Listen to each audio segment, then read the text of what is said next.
ಹಾಂ ಸರ್, ನಿಮ್ಮ ಸಾಧನೆ ಹೇಳ್ತೀರಿ 3,500 ಜನಕ್ಕೆ OPS ಮಾಡಿಸಿದ್ರಿ ಅಂತ. ಏನದು? 3,500 ಅಲ್ಲ,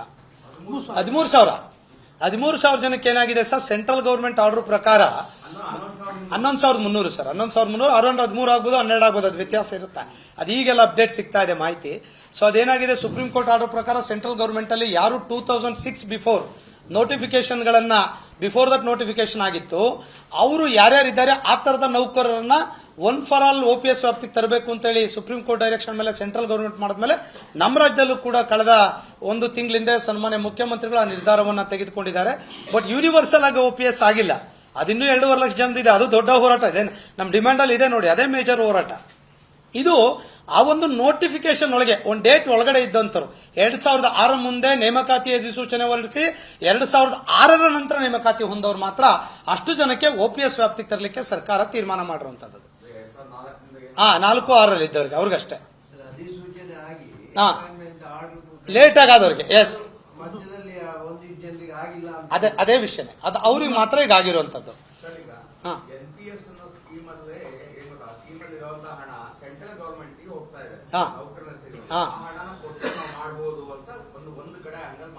ಎಸ್ ಸರ್, ಅದು PFRD ಅಂತ ಹೇಳಿ ಸೆಂಟ್ರಲ್ ಗವರ್ಮೆಂಟ್ ಒಂದು ಪ್ರಾಧಿಕಾರವನ್ನು ಮಾಡಿದ್ದಾರೆ ನ್ಯೂ ಪೆನ್ಷನ್ ಸ್ಕೀಮ್ಗೆಲ್ಲ. ನಮ್ದೇನು 10% ಎಂಪ್ಲಾಯ್ದು, 14% ಸರ್ಕಾರದ್ದು, ಬಹುಶಃ 18ರಿಂದ 20,000 ಕೋಟಿ ಹಣ ಕೇಂದ್ರ ಸರ್ಕಾರದಲ್ಲಿ ಆ ಒಂದು ಸಂಸ್ಥೆನಲ್ಲಿದೆ. ಅವರು ಆ ಹಣವನ್ನ LIC ಇರ್ಬೋದು, ಇನ್ಫೋಸಿಸ್, ವಿಪ್ರೋ ಶೇರ್ ಮಾರ್ಕೆಟ್ಗೆ ಬಿಡ್ತಾರೆ. ಅದರಲ್ಲಿ ಬಂದಂತ ಲಾಭದಲ್ಲಿ ನಮಗೆ ಪೆನ್ಷನ್ ಕೊಡುವಂತದ್ದು. ಮೊನ್ನೆ 13-14 ವರ್ಷ ಆಗಿ ರಿಟೈರ್ಡ್ ಆದವರಿಗೆ 2,000 ರೂಪಾಯಿ ಪೆನ್ಷನ್ ಬರ್ತಾ ಇದೆ, ಯಾರು ಕ್ಲಾಸ್ 1 ಆಫೀಸರ್ಸ್ಗೆ. ಸೊ ಅದನ್ನ ನಾವು ವಿರೋಧವನ್ನ ಮಾಡ್ತಾ ಇದ್ದೇವೆ. ಮತ್ತೆ ಹಣವನ್ನು ವಾಪಸ್ ಕೊಡಬೇಕು ಅನ್ನುವಂತ ವಿಚಾರದಲ್ಲಿ ರಾಜ್ಯಗಳು OPS ತರಲಿಕ್ಕೆ ಕೇಳಿದಾಗ ಕೇಂದ್ರ ಸರ್ಕಾರ ಸ್ಪಷ್ಟವಾಗಿ ಹೇಳಿದೆ, ಆಕ್ಟ್ ಅಲ್ಲಿ ಅಮೆಂಡ್ಮೆಂಟ್ ಮಾಡಿದವ್ರು ಕೊಡೋಕೆ ಬರಲ್ಲ, ನಾವು ಅಮೆಂಡ್ಮೆಂಟ್ ಮಾಡೋದಿಲ್ಲ ಅನ್ನುವಂಥದ್ದು ಹೇಳಿದೆ.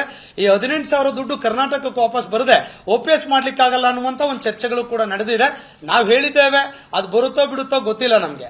ನಮ್ಮ ಕಾಂಟ್ರಿಬ್ಯೂಷನ್ ಸ್ಟಾಪ್ ಮಾಡಿ OPS ಮಾಡಬೇಕು ಅನ್ನುವಂಥದ್ದು ನಮ್ಮ ಡಿಮ್ಯಾಂಡ್ ಇದೆ. ಇವಾಗಿಂದ ಮಾಡ್ತಾರೆ OPS ಸ್ಕೀಮ್ ಅಂದ್ರೆ, ಈಗ ಇವತ್ತಿಂದ ಅಪಾಯಿಂಟ್ ಆಗಿದೆ ಅನ್ನೋದು OPS ಸ್ಕೀಮ್ ಇಂದ ಬರ್ತಾರೆ, ಅವಾಗ ಹೋಗ್ಬರ್ತಾರೆ ಸರ್. ಯಾರು ಅಳುಬ್ರಿಗೂ ಮಾಡ್ಬೇಕು ಸರ್, 2006 ನಂತರದಲ್ಲಿ ಅಳುಬ್ರಿ ಮಾಡ್ಬೇಕಂದ್ರೆ ಅವರಿಗೆ ನೆಕ್ಸ್ಟ್ ಫ್ಯೂಚರ್ ಏನ್ ಬೇಕೋ ಆ ಫಂಡ್ ಅನ್ನ ಅಲ್ಲಿ ಇಟ್ಟಿದ್ದಾರೆ. ಅದಲ್ಲ, ಹಣ ಸರ್ಕಾರನೂ ಕಟ್ಟಿದೆ, ಒಬ್ಬ ನೌಕರನು ಕಟ್ಟಿದ್ದಾನೆ. ಆ ಹಣ ಅಲ್ಲಿದೆ. ಅಲ್ಲಿರೋ ಹಣಕ್ಕೆ ರಾಜ್ಯ ಸರ್ಕಾರ ಹೆಂಗೆ ಅದನ್ನ ಪ್ಯಾಕಪ್ ಮಾಡುತ್ತೆ ಅಂದ್ರೆ ಕೇಂದ್ರ ಸರ್ಕಾರಕ್ಕೆ ಹೋಯ್ತು ಅಲ್ಪ ಅಲ್ಲಿ ಇಟ್ಬಿಡ್ಲಿ ಅಂತ ಅವ್ರಿಗೆ ಬಿಟ್ಕೊಡಕ್ ದಾರ ಬಿಟ್ಕೊಡಕ್ಕಾಗತ್ತಾ? ಪ್ರಾವಿಷನ್ ಇಲ್ಲ ವಾಪಸ್ ಕೊಡ್ಲಿಕ್ಕೆ. ಆಕ್ಟ್ ಅಲ್ಲಿ ಸುಪ್ರೀಂ, ಒಂದು ನಿಮಿಷ, ಕಾನ್ಸ್ಟಿಟ್ಯೂಷನಲ್ ಅಮೆಂಡ್ಮೆಂಟ್, ಇದು ಸಂಸತ್ನಲ್ಲೇ ಅಮೆಂಡ್ಮೆಂಟ್ ಆಗ್ಬೇಕು ವಾಪಸ್ ಕೊಡ್ಬೇಕು ಅಂದ್ರೆ, ಅಲ್ಲಿ ಅಮೆಂಡ್ಮೆಂಟ್ ಅಲ್ಲಿ ಪ್ರಾವಿಷನ್ ಇಲ್ಲ, ಕೊಡಲ್ಲ ಅಂತ ಸೆಂಟ್ರಲ್ ಗವರ್ಮೆಂಟ್ ಹೇಳ್ತಿದೆ.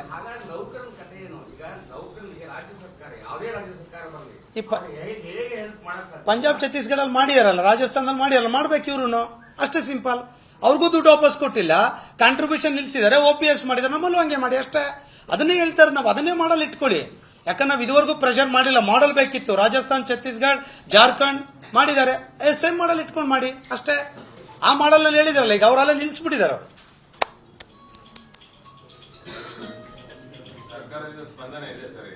ಸರ್, ಈಗ ಸರ್ಕಾರ ಮ್ಯಾನಿಫೆಸ್ಟೋದಲ್ಲಿ ಕಾಂಗ್ರೆಸ್ ಪಕ್ಷದ ಸರ್ಕಾರ ಚುನಾವಣಾ ಪ್ರಣಾಳಿಕೆಯಲ್ಲಿ NPS OPS ಮಾಡ್ತೇವೆ ಅಂತ ಹೇಳಿ ಸ್ಪಷ್ಟವಾಗಿ ಹೇಳಿದ್ದಾರೆ.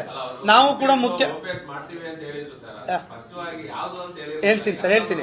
ಅದಕ್ಕೆ ಮುಖ್ಯಮಂತ್ರಿಗಳು, ಉಪಮುಖ್ಯಮಂತ್ರಿ ನಾವು ಕೂಡ 2-3 ಬಾರಿ ಭೇಟಿ ಮಾಡಿದಾಗ ಒಂದಿಷ್ಟು ಸಮಯಾವಕಾಶ ಕೊಡಿ, ನಾವು ಮಾಡ್ತೇವೆ ಅನ್ನುವಂತ ಮಾತನ್ನು ಹೇಳಿದ್ದಾರೆ. ನಾವು ಕೂಡ ಈಗ ಸಮಯಾವಕಾಶ ಕೊಡಬೇಕಾಗ್ತದೆ, ಕೊಡ್ತಾ ಇದ್ದೀವಿ. ನಾನು ಅದಕ್ಕೆ ಏನ್ ಹೇಳಿದ್ದೇನೆ, 6 ತಿಂಗಳು ಬಿಟ್ಟು OPS ಮಾಡಿ, ನಮ್ದು ಅಭ್ಯಂತರ ಇಲ್ಲ. ಒಂದು ಎಕ್ಸಿಕ್ಯೂಟಿವ್ ಆರ್ಡರ್ ಮಾಡಿ ಗೌರ್ಮೆಂಟ್ ಅಲ್ಲೇನು, ನಮ್ಮ ಕಾಂಟ್ರಿಬ್ಯೂಷನ್ ಅನ್ನು ಸ್ಟಾಪ್ ಮಾಡ್ತೀವಿ ಅಂತ ಆರ್ಡರ್ ಮಾಡ್ಕೊಡಿ.